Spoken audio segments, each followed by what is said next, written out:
Let's talk about Fani Willis. Stay tuned right after this.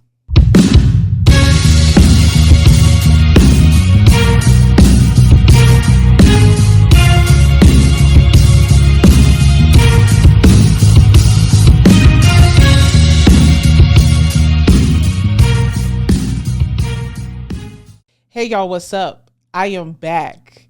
I know it has been so long since I've made a video. My dad has been holding down the fort. He has been educating you all, empowering you all, providing you all with so much knowledge. And I'm so thankful for him that we were able to start our law firm together, and then subsequently this YouTube channel, the Defiant Lawyers, where our aim is to nullify systemic racism. I'm back, y'all. I know it's been a little bit of time, but it feels good to be back. For those of you all who do not know who I am, my name is attorney Chloe Corbett, also known as the Duchess of Justice. I am one half of the Defiant Lawyers, where we aim to nullify systemic racism and provide legal knowledge for the Black community. So I'm back. It feels good. And let me say this. Y'all really showed up and showed out. Thank you all so much. For everyone that has listened to our videos, shared our videos, made comments, we cannot tell you how much you all mean to us, and that we're able to start this community of like-minded people that care about stopping systemic racism, that care about uplifting the Black community. We're so excited to have started this community, and I promise you, there are bigger and better things in store. We have a Patreon coming up, so stay tuned for that. We have relaunched our nonprofit, the Lazarus Law and Justice Project. And for all of you all who have called us because you're dealing with some type of legal issue, you're the victim of discrimination or racism, we appreciate every one of you all that have called. And we have started a system by which if you call our nonprofit, we're going to listen to each and every call to see whether or not we can take your case on. So stay tuned. We're going to make more announcements for that. So look, I know I'm a little bit late, y'all. I know this Fani Willis controversy, quote unquote, has been going on for quite a while, but I'm here now. I want to talk about it because as a Black woman in law, only part of the 2% identify with Fani Willis, and the fight and resolve that she has put on with this case. With these allegations from our twice impeached former President Donald Trump and his co-defendants. So I want to get into that. For those of you all who do not know, I want to introduce Fani Willis to you. She is the current district attorney for Fulton County out of Georgia.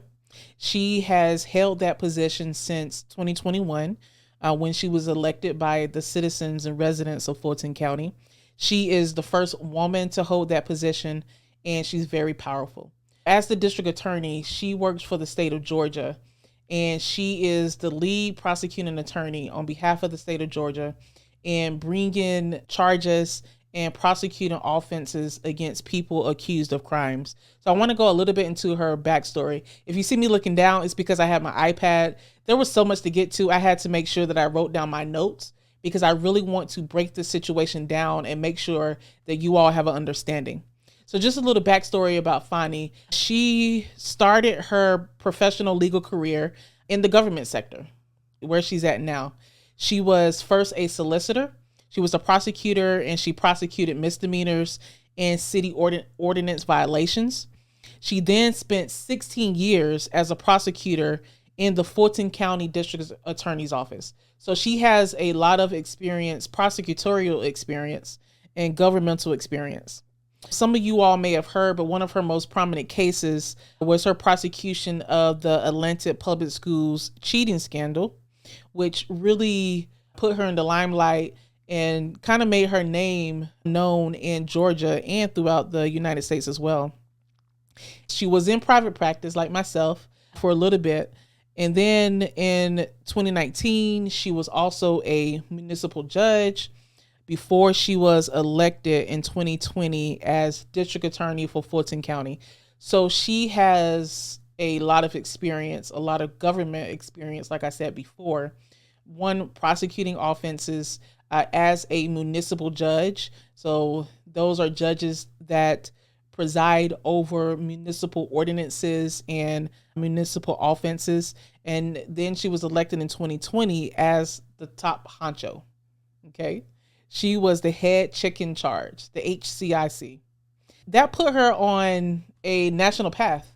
And when Black women become prominent in our respective careers and we are strong and make a name for ourselves, that can bring a lot of enemies. I've experienced it myself where I practice here in Texas. And you have to keep in mind, you all, the field of law is a male-dominated, white-dominated profession. Black female attorneys only make up 2% of all practicing attorneys in the United States.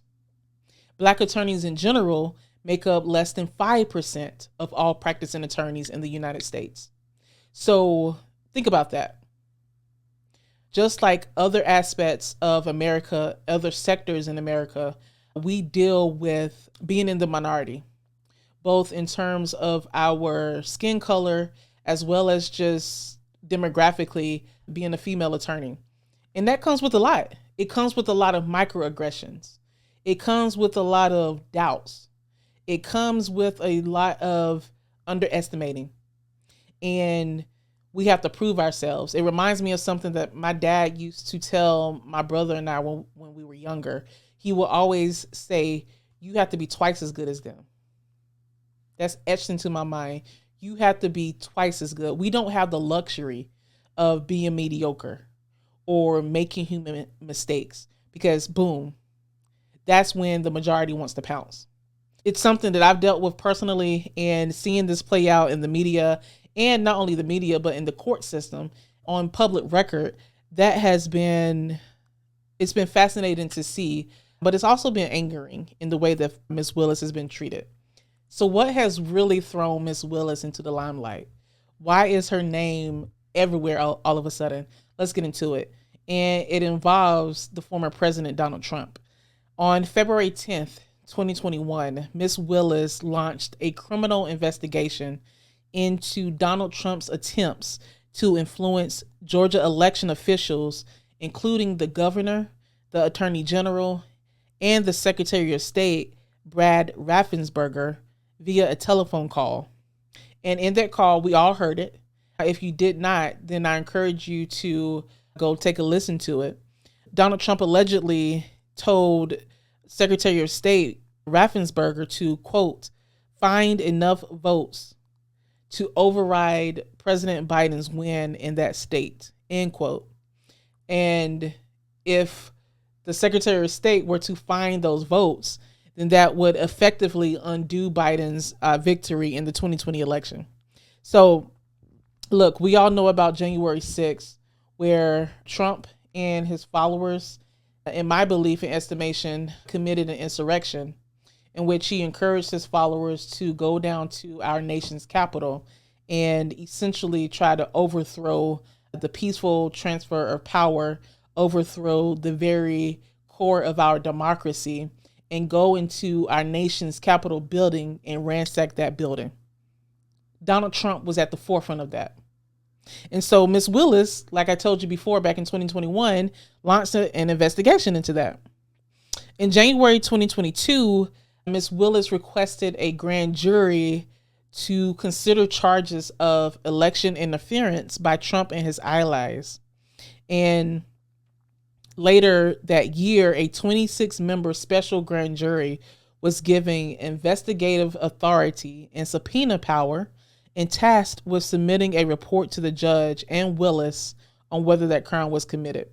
So why is this important? Because look, any attorneys that are around, near, on the outskirts, represent Donald Trump typically do not have the best outcome.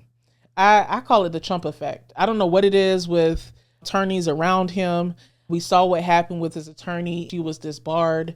There are other attorneys that have been either representing Trump or in his peripheral that have not had so great results. So whatever it is, Trump and lawyers don't get along. And trust me, if out of the blue, Donald Trump were to call me or my firm, I think I can speak for myself and my dad in saying, we ain't going nowhere near that. I don't got no time for that. I've worked too hard for my license.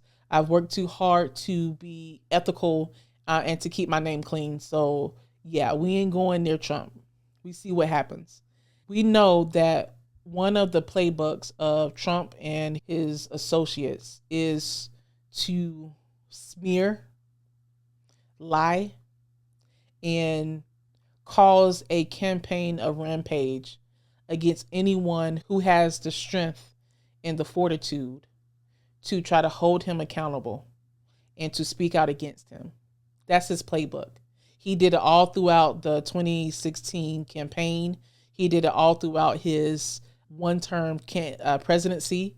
He's done it since he left office, kicking and screaming.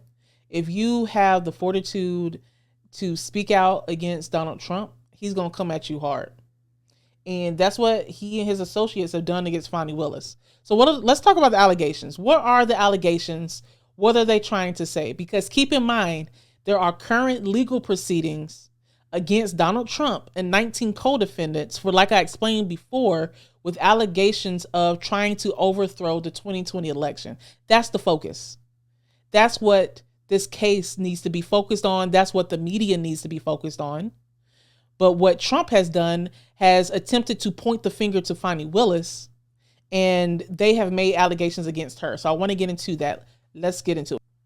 So the allegations against DA Willis is that she, quote, was engaged in an improper, clandestine, personal relationship with Nathan Wade, end quote, a private attorney that she hired as a special prosecutor in her RICO case, an election interference case against Donald Trump and his allies. The allegation is that she hired Wade, who she was dating, subsequently paid Wade, and benefited from the payment of Wade by him taking her on lavish vacations, them going on expensive dinners, and other benefits. Trump and his allies are saying that she had a vested interest in prosecuting Trump and keeping the case going, because as long as the case continued to go, then her boyfriend at the time, Nathan Wade, would benefit, and she would therefore benefit as well. So those are the allegations. And for the past few weeks, there have been testimony and a hearing to determine whether or not the local judge in that area will disqualify Fani Willis and her office from continuing to prosecute Donald Trump. So let's get into the timeline. I'm looking at AJC Politics, and I'm going to go through a timeline that they provided. So they allege that on November 1st, 2021, that Willis hires Nathan Wade as special prosecutor in the investigation against Trump and his allies.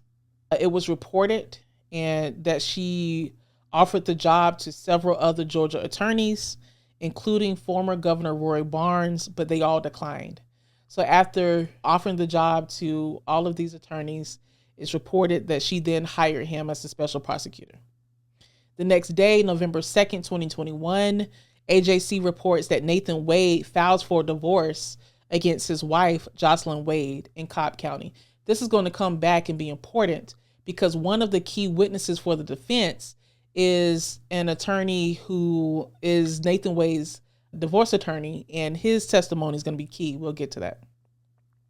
So fast forward a few months later in 2022, May 2nd, a special grand jury is impaneled to investigate former President Donald Trump and his supporters. And then later that year, October 2022, it's reported that Wade spent more than $1,300 to buy 3 American airline tickets to Miami for himself, for DA Willis, and for his mother, according to credit card statements. There's also allegations that there were more than $8,000 in charges on the card that were spent on Royal Caribbean cruises, Vacation Express, hotels, etc. From April to May 2023. It's alleged that Mr. Wade, the special prosecutor again appointed by DA Willis, spent over $100 on Delta airline tickets to San Francisco in both his and DA Willis's name. And that on May 14th, he spent $840 for what appears to be a stay at a DoubleTree hotel. In August 14th of last year, Trump and 18 supporters were then charged in a 41-count indictment, alleging that they acted as a criminal enterprise in an attempt to subvert the election results in Georgia. So again, we're going through the timeline, guys. I want to make sure that you all understand the timeline. There's a lot going on here. So that was August of last year. Now, this is key.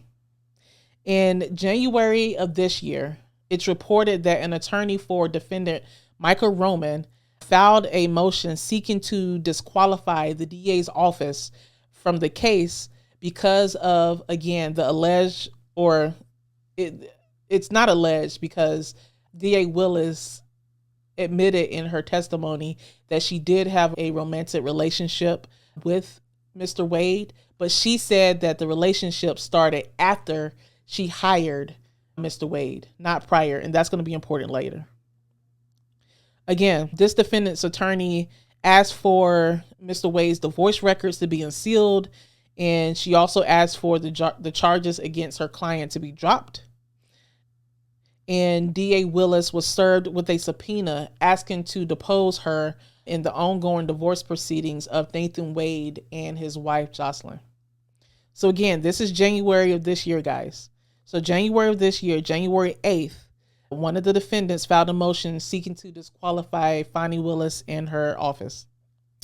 And I remember this, you all, on January 14th, 2024, DA Willis delivered a speech at a church in which she said that Mr. Wade was a great friend, quote, and a legal supporter. But at the time, she did not address the allegations. So listen here, guys. So like I told you before, DA Willis was sent a notice to be deposed in the divorce proceedings between Mr. Wade and his estranged wife. And they had a back and forth with court filings with Mr. Wade's estranged wife, who he's currently going through a divorce with, claiming that DA Willis was her husband's paramour, and that DA Willis has unique personal knowledge of the relationship as well as his finances. So not only is DA Willis being attacked in the criminal court by Donald Trump and his allies, but she's also getting it from the other side in family court with Mr. Wade's wife's divorce attorneys as well. So she's getting it from both sides, guys, okay? Boom, she's getting it. But we're going to talk about how she fought back. We're going to talk about that. So stay with me. Let's go through the timeline, okay? Willis, she was not forced to do the deposition. And in January 25th, 2024 is when Donald Trump joined in on the other defendant's motion to disqualify Willis. They also accused DA Willis of trying to, quote, foment racial bias, end quote, into the case that could prejudice a jury. And they cited her comments at the church. Remember, I told you she gave a speech at Bethel AME Church back in early 2024. And they're claiming that because of that, she's trying to prejudice the jury. Okay, let's fast forward. February 2nd, DA Willis and Mr. Wade, they acknowledged that they had a, quote, personal relationship, but they deny any improper behavior and say that their relationship, obviously their arguments that their relationship is not grounds to disqualify them from prosecuting the case. Okay. All of that leads me up until where DA Willis decided to take the stand, and she gave an emotional and fiery testimony defending herself, her honor, her integrity, her ethics, her intelligence against allegations that she had committed misconduct. She said, quote, "I'm not on trial. No matter how hard you try to put me on trial," end quote. And it's the truth. She's not the one on trial. Donald Trump and his associates are the ones that are on trial. And in my opinion, all of this is there's a few reasons why Donald Trump and his associates will want to do this. And look, I'm a criminal defense attorney. I get it. And I'm going to keep it a buck. If I were in this place and had this information, I probably would do the same thing, because it is my job as a defense attorney to vigorously defend my client. Texas ethics rules say that we have the utmost loyalty to our clients, and we should vigorously defend them within the bounds of the law without breaking any laws. So look, I get it. If I were in, God forbid, if I were one of Donald Trump's defense attorneys, I would do the same thing. But this is where I differ. There is an underlying sense of racism, sexism, in the way that this has been handled against DA Willis. I cannot imagine having my personal life, personal records put on the forefront, nitpicked, torn apart, as well as the very moral fiber of my character. And that is what they have attempted to do with DA Willis. So when I saw her testimony, even though I disagreed, I thought that she should not testify. But I must admit, when I saw it, I was proud in the way that she was so defiant. She didn't code switch. She didn't try to put on no airs. She was straight black woman. And I got to tell you, it was refreshing. Because I've experienced it, guys. That's what I'm trying to tell you. I have stepped into courtrooms and dealt with opposing counsel and other people in my profession, and dealt with the microaggressions, dealt with the doubt, dealt with all of that. Even though I may have disagreed with her decision to testify, I can only imagine how good it must have felt for Miss Willis to defend herself and her honor like that. And she did it by herself. Now, her father testified as well, and I thought that his testimony was great. We're going to get to that. But keep in mind, guys, politics is a tough game. And the fact that DA Willis is the first woman elected as district attorney of Fulton County, you can only imagine what she's had to go through, what she's had to overcome and put up with to get to where she is. District attorneys have a lot of power. They are elected officials, but they have the power to bring charges against individuals.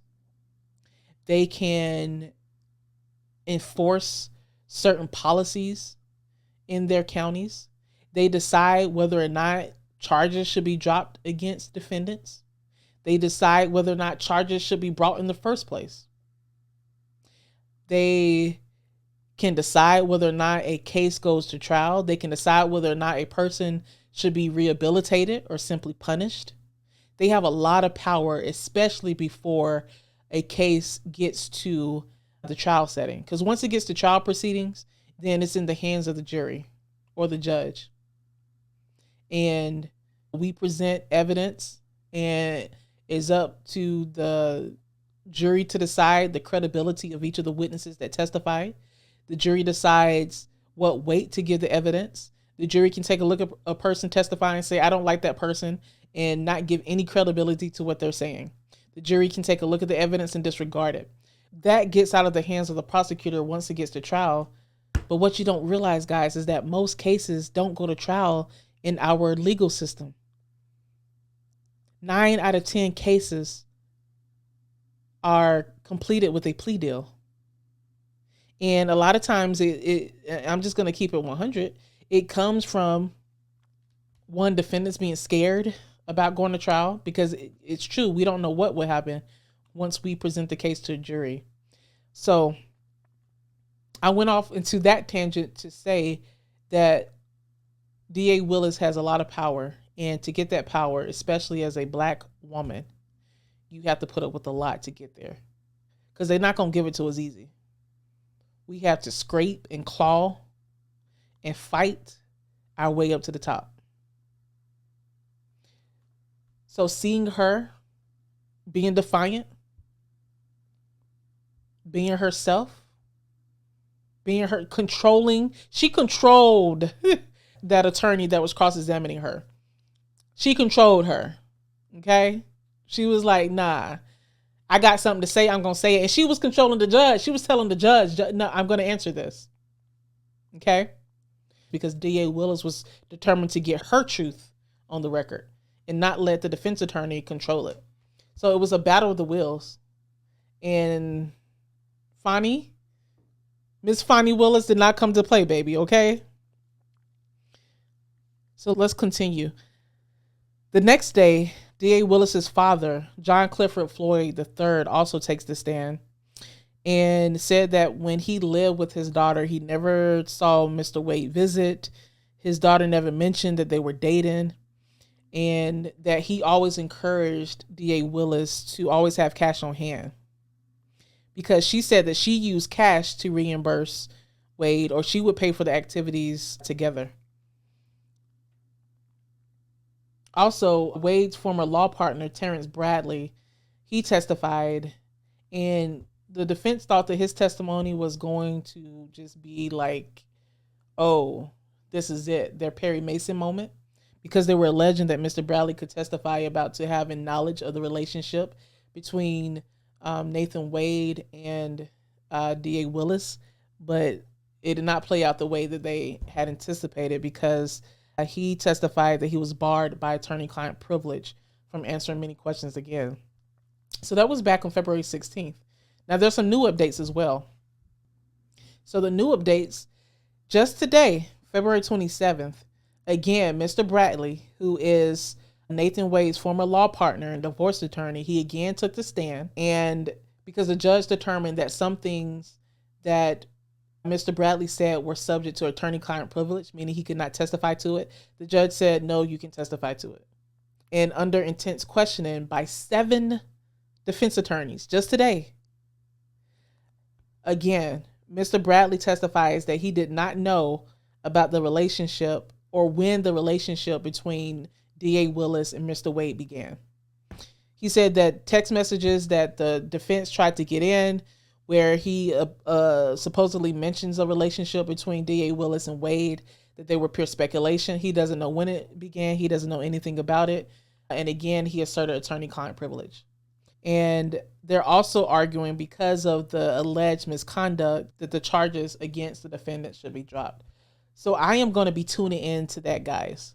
Really, a lot of people that are interested in justice and making sure that MAGA and Donald Trump are held accountable, you all should be tuning into it as well. Because the decision that this judge makes can have an impact and reverberate in this case against Donald Trump, other potential cases against Donald Trump in other states, in federal court, and whether or not even these charges will continue. Because if her office is disqualified, who is going to have the resources and time and be willing to take on this case and actually prosecute Donald Trump and his defendants? That's what they're banking on.